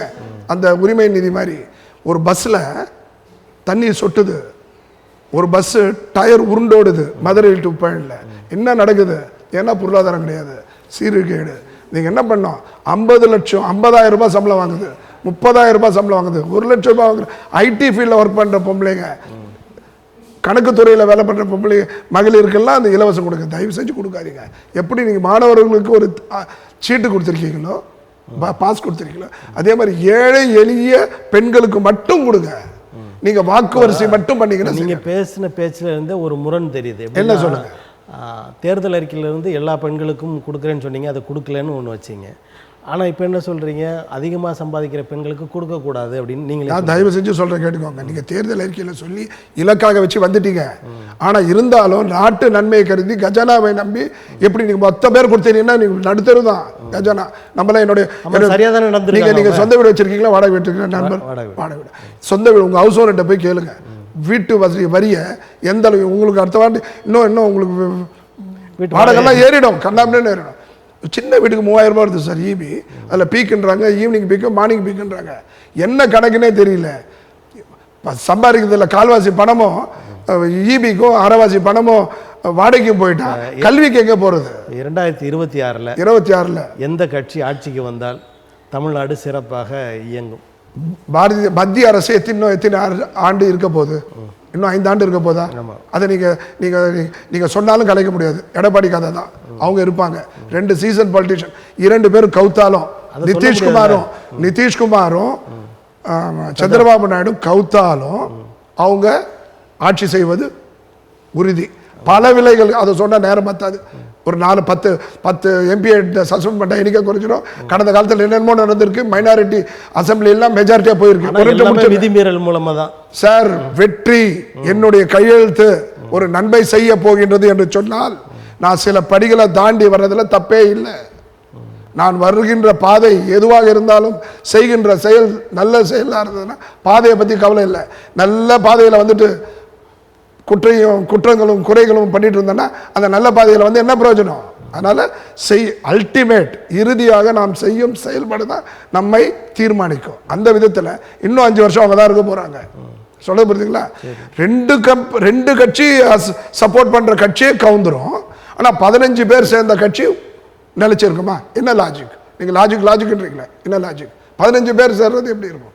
என்றைக்கு பிஜேபிக்கு ஒரு அச்சுறுத்தல் வரும்னா, என்றைக்கு காங்கிரஸ் மிக பெரும்பாலும் எண்ணிக்கையில் அத்தனை மாநிலத்தில் போட்டியிட்டு அவர் தனி பெரும்பான்மை வருகின்றார்களோ அதுவரை பிஜேக்கு கண்ணு கேட்டிய வரை 25 ஆண்டு காலம் அவர்கள் தான் சொன்னது. காரணம் நான் ஜோசியனா ஒரு 40 வருஷம் நீங்கள் சொல்கிற பார்த்தா ஒரு காலத்தில் அவங்க ஜெயலலிதா சொன்ன மாதிரி எனக்கு கண்ணு கேட்டிய தூரம் வரை எதிரிகளே இல்லை என்று சொன்ன மாதிரி பிஜேபி அது மாதிரி தானே சார் வாழ்ந்துருந்தாங்க. நான் என்ன சொல்கிறேன்னா, இது வந்து அத்தனை கட்சிக்காரங்க சொல்கிற ஒரு வார்த்தைகள் தான், நான் ஒன்றும் புதுசாக கண்டுபிடிக்கல. ஆனால் என்ன சொல்ல வரேன்னா, தனி மெஜாரிட்டி காங்கிரஸ் எதிர்கட்சி ரொம்ப ரொம்ப முக்கியம் சார். ஒரு ஆளுகின்ற நாட்டுக்கு அவங்களுக்கு ஒரு அச்சுறுத்தலுக்கு எதிர்கட்சி இருக்கணும். ஆனால் எதிர்கட்சி இந்த அளவுக்கு மோசமாக இருக்குது. எல்லாருக்கும் ஒரு சீட் யூபியில் போய் அவ்வளோ சீட்டை வாரி கொடுத்துட்டு எத்தனை பேர் ஜெயிக்கிறீங்கன்றதில்ல, எதிரியை வெல்ல வேண்டும் என்று சொன்னால் உங்களுக்கு ஒரு தனி பலம் இருக்கணும். மற்றவங்களுடைய பலத்தை நம்பி எத்தனை பேருக்கு அப்படி விட்டு கொடுத்து தானே இந்த அளவுக்காவது பலமாக ஆயிருக்காங்க இந்தியா கூட்டணி. இந்த பலம் வச்சு என்ன சாதிச்சிங்க? இப்போ உங்களுக்கு அதாவது நான் சொல்றது கேளுங்க, இதை கடந்த 3 தேர்தலில் காங்கிரஸ் தனித்தே நின்றுதான் இன்னைக்கு ஆட்சி. மறுக்க முடியாது. நீங்கள் மறுத்தாலும் எனக்கு கவலை இல்லை. As a seasoned politician for 40 more years I know what is the strategy. கடந்த 3 ஆண்டு தேர்தலில் தனித்து நின்று இருந்தால் இன்றைக்கு அவங்க தான் ஆட்சியை பிடிச்சிருப்பாங்க. இன்னைக்கு நான் என்ன சொல்கிறேன், இன்னைக்கு நீங்கள் தனித்து நில்லுங்க. எங்கெங்கே வாய்ப்பு இருக்கோ பெரும்பாலான இடத்துல நீங்கள் தனித்து நில்லுங்க. இன்னும் 3 தேர்தலில் உலகம் நான் உடனே வாங்கிட போகுது. ராகுல் காந்திக்கு என்ன மோடி வயசா என்ன? அவருக்கு 73 வயசு, இவருக்கு 50 வயசு, 57 வயசு, இன்னும் நல்லா இருந்து. ஆனால் ராகுல் காந்தியினுடைய தலைமையில் இந்தியா வந்தால் மிகப்பெரிய அளவில் சீர்திருத்தம் இருக்கும் என்பது என்னுடைய முழுமையான. காங்கிரஸ் இன்னும் 3 தேர்தலில் தனித்து நின்றால் ஆட்சி அமைக்கின்றீங்க. அந்த முயற்சியை எடுத்தால் தான் வரும். சரி, இங்கே தமிழ்நாட்டில் தான் 3-4 தேர்தல்களில் அவர் சீமான் தனியாக நிற்கிறாரு, அவர் ஏன் வரல? அடிப்படை யாரோட ஒப்பிட்டுருக்க சார்? அவர் மேலே விஜயலட்சுமி கேஸ் இருக்கா? அவர் எதனா வாடகை வீட்டை ஏமாற்றிட்டு அவருடைய வீட்டையே காலி பண்ணுன்னா காலி பண்ணி கையில் கொடுத்துட்டு வந்தார். அவர் நினச்சிருந்தா அடம் பிடிச்சி உட்கார்ந்துருக்கலாம். அது அவர் ஆனந்த பவனத்தை நாட்டுக்கு தியாகம் பண்ண குடும்பம் சார். அது மட்டும் இல்லாமல் அவர் போய் படிக்க பண்ண போன்னு சொல்கிறாரா? ஏமாத்துறாரா? இல்லை, உங்களுக்கு தனிப்பட்ட அவருடைய செயல்பாடுகள், கொள்கை சார்ந்த கட்சி செயல்பாடுகள். என்னுடைய தொழில் திருட்டு தொழில். ஆனால் உங்கள் பேங்க்கில் நான் மேனேஜராக வேலை செய்கிறேன்னு சொன்னால் ஏற்றிப்பீங்களா? என்னுடைய தொழில் திருட்டு தொழில். ஊரெல்லாம் போய் நைட் ஆனால் கொள்ளடிப்பேன், கொலை பண்ணுவேன். ஆனால் எனக்கு வந்து நான் படித்த IAS MBA படிச்சிருக்கேன். உங்கள் மேனேஜரில் எனக்கு மேனேஜர் வேலை கொடுங்கன்னா இந்த வேலை வேறு அதை வேறு பறிச்சுப்பேன். தனிப்பட்ட மனுஷனுடைய முக்கியம், ரொம்ப ரொம்ப முக்கியம் சார். லீடர் ஷுட் பி பக்கா. அப்போ தான் கட்சிக்காரங்களாம் நல்லா இருந்து லீடர்ஸ் என்னங்க பிரயோஜனம்? எல்லாம் குற்றச்சாட்டு இருக்கேன் சார். சரி, இப்போ தமிழ்நாட்டில் 2026 யார் வரணும்னு நினைக்கிறீங்க, யார் வருவாங்கன்னு நினைக்கிறீங்க? யார் வரணுன்றது மத்திய அரசை யார் அனுசரித்து செல்லக்கூடிய வாய்ப்பை கொண்டவர்களோ அவர்கள் தான் வரணும். சிறுபான்மை மக்களுக்கு எந்த பிரச்சனையும் வராது. பெரும்பான்மை மக்கள் விட்டு கொடுக்க மாட்டான். அயோத்தி கோயில் கட்டி 3வது முறை CM பிரைம் மினிஸ்டர் ஆகணும்னு நினைச்ச மோடியை 1.5 லட்சம் வித்தியாசத்தில் தான் ஜெயிக்க வச்சிருக்காங்க. காசியில் 20 வருஷத்துக்கு முன்னாடி போயிருக்கேன், இன்றைக்கும் போயிருக்கேன். எனக்கு உலக அதிசய மாற்றத்தில் பெரிய மாற்றம் காசி மாற்றம், அயோத்தி மாற்றம். இருந்தாலும் அங்கே 1.5 லட்சம். அமித்ஷா 7 லட்சம் ஓட்டு, மற்றவங்களாம் 8 லட்சம் ஓட்டு, இவருக்கு 1.5 லட்சம் ஓட்டு. யூபி 100 லட்சம் கோடி கடன் வாங்கியிருக்காங்க. 100 லட்சம் கோடி. அதில் 20 லட்சம் கோடி யூபிக்கு இறைச்சிருக்காங்க. இருந்தாலும் ராமர் கோயில் கட்டப்பட்ட தொகுதி என்னமோ ஒரு தொகுதி பைசாபாத் தொகுதியில் தோத்துருக்காங்க. சமாஜ்வாடி ஜெயிச்சிருக்கு. அப்போ பிரிவினை பேசி இனிமேல் மக்களை ஏமாற்ற முடியாது. தமிழ் என்று பேசி மாநில உரிமை பேசி இங்கே தமிழ்நாட்டை இனிமேல் ஏமாத்துற காலம் வரணும். இதை விட என்ன சார், ராமர் கோயில் கட்டின இடத்துல தோத்துருக்குன்னா ராமர் கோயிலில் கட்டவன் தோத்துருக்காங்க சார். இதை விட ஒரு முதிர்ச்சி என்ன இருக்கும்? அந்த முதிர்ச்சி நம்ம தமிழகத்துக்கு வரணும். 20 லட்சம் கோடி கொடுத்துருக்காரு. அதில் இன்னொரு பெரிய மிஸ்டேக் என்னென்னா, ஏறத்தாழ 40 வேட்பாளரை சிட்டிங் வேட்பாளருக்கு இந்த இவருக்காரர் அவருடைய முதலமைச்சர் யோகிக்கும் அமித்ஷா தலைமைக்கும் அந்த முரண்பட்ட வேட்பாளர்னால ஒரு 20-30 சீட் போயிடுச்சு. அந்த 20-30 சீட் வந்துட்டு இருந்தா நிச்சயமாக வந்துட்டு இருக்கும். பாம்பேயில் 60 வருஷம் 70 வருஷம் காங்கிரஸ் தான் ஆண்டுது. இன்னைக்கு நவனம் மும்பை இணைக்கிற ஒரு கடல் மார்க்கத்தில் உலகமேறிய மேம்பாலம் போட்டு அந்த கட்சி தோக்குதே சார். எப்படி நீங்கள் பொருள் கொள்வீங்க? மம்தா பானர்ஜி அங்கே ஏன் தோக்குதுன்னு புரியலையே. அதனால் தயவு செஞ்சு மக்கள் மாற்றம், மக்களுடைய சிந்தையெல்லாம் மாற்றம் வரும். அன்றைக்கி தான் நம்ம சில சமயத்தில் செய்கிற வேலையெல்லாம் பார்த்தா பிரமிப்பாக இருக்குது. அயோத்தியில் தோத்ததை விட ஒரு சிறப்பு வேறு என்ன சார் இருக்குது? எவ்வளோ பெரிய சவுக்கடி. இப்போ 15 நாள் ஆச்சு, ஒரு மாதம் ஆச்சு ஏறத்தாழ. மோடி ஊரில் இருக்காரா வெளிநாட்டில் இருக்காரான்ற நிலைமையில தானே இருக்கார் இன்னைக்கு. அந்த அளவுக்கு கட்டுப்படுத்திருக்கலாம். அந்த சிந்தனை ஏன் தமிழக மக்கள்கிட்ட வரலன்றது தான் என்னுடைய கேள்வி. வரணும் சார். யாரையும் நீங்கள் ஃபிக்ஸ் பண்ணாதீங்க. 38 எம்பியை கொடுத்தோம், என்ன பண்ணாங்க? இப்போ ஏன் 40 எம்பி கொடுக்கணும்? இப்போ போன தடவை ஆட்சி நடந்தது 100 ரூபாய்க்கு 29 பைசா வந்திருக்கு. இப்போ எல்லா அரசியல் தலைவர்களுமே மக்களுடைய வாக்கு, அவங்க அளித்த வாக்கை ஏற்றுக்கொள்கிறோம் அப்படின்னு சொல்கிறாங்க. ஆனால் நீங்கள் மட்டும் தமிழகம் மாற வேண்டும் சொல்கிறீங்க. உண்மை. இப்போ 2026 கேட்குறீங்க. நான் என்ன சொன்னேன்? எந்த ஆட்சி வரதே முக்கியம் கிடையாது. மத்தியில் சாவி இருக்குது, கல்லாப்பட்டி. அவங்ககிட்ட காசு வரணும்னா, திட்டம் வரணும்னா அவங்கள ஏற்று போகிற அட்ஜஸ்ட் பண்ண. எம்ஜிஆர் கூட சார் முரண்பட்ட நிலையில் இருக்கும்போது மாறிடுவார் சார். கலைஞர் முரண்பட்ட நிலை மாறி. நம்மளுடைய இலக்கு என்ன சார்? என்னை இந்த நாற்காலியில் அமர வைத்த அந்த மக்களுக்கு நான் நன்மை பயக்கிற மாதிரி செய்யணும். எலெக்ஷனை மட்டும் குறிக்கோளாக கொண்டு ஒரு தடவை தோத்தா என்ன? உட்கால் எதிர்கட்சி வரிசையில் மக்களுக்கு நல்லது செய்யல. நீங்கள் மக்களுக்கு நல்லது செஞ்சுட்டீங்களா சார்? எதை பற்றியும் கவலை இல்லை சார். அந்த செங்கலும் தேவையில்லை, அந்த 15 லட்சம் பேச்சும் தேவையில்லை, 2 கோடி பேச்சும் தேவையில்லை, தமிழ் சமஸ்கிருத பேச்சும் தேவையில்லை. அழகாக உங்களோட செயல்பாடு நிறுத்தி உங்களை வெல்ல வைக்கும். இப்போ நடந்து முடிந்த மக்களவை தேர்தலில் தமிழ்நாடு தேர்தல் முடிஞ்சு அதுக்கப்புறம் வந்த தேர்தல் பரப்புரைகள் எல்லாம் சிறுபான்மையினர், குறிப்பாக இஸ்லாமியர்களை ஒரு குற்றம் சொல்லியே பிரச்சாரம் செஞ்சார். அதனால தான் 350 240 ஆச்சு. 4 கட்டம் 7 கட்டம் வச்சாங்க. என்ன பண்ணாங்க? எந்தெந்த ஜோனில் எது எடுபடுமோ அந்த ஜோனை பிரித்து அருமையாக பண்ணாங்க. மதவாதி கட்சி தான், ஆனாலும் பிஜேபி மதவாத கட்சி. அது உலகத்துக்கே அறிந்த கட்சி, மாற்றுக்கருத்தில். 2 எம்பி 80 ஆச்சு, 160 ஆச்சு, 210 ஆச்சு, 300 ஆச்சு, இப்போ 240 இருக்கு. அந்த ஒரே காரணம் அந்த இந்துத்துவா. ஆனால் மொழி அரசியல் அவங்க பண்ண மாட்டாங்க. ஆனால் ஒடிசாவில் பாண்டியன் என்ற ஐஏஎஸ்க்கு அங்கே வாய்ப்பு, அதிகார வாய்ப்பு கிடைக்கும்னு சொல்லி அவங்களுடைய நோக்கம் வெற்றியில தான் இருந்துச்சு. தன்னை பற்றி கவலை இல்லை. ஜெயிச்சு பண்ணி மந்திரி சபையும் அமைச்சாச்சு, அங்கேருந்து மந்திரிகளையும் வந்தாச்சு, அங்கே அவங்களுக்கு பல மந்திரிகளையும் கொடுத்தாச்சு. அந்த மாதிரி வெற்றி தான் சார் எனக்கு. போரில் போர் தர்மம்னு சொல்லுவாங்க. அடுத்த முறை திமுக ஆட்சி வீழ்த்தப்படணும்.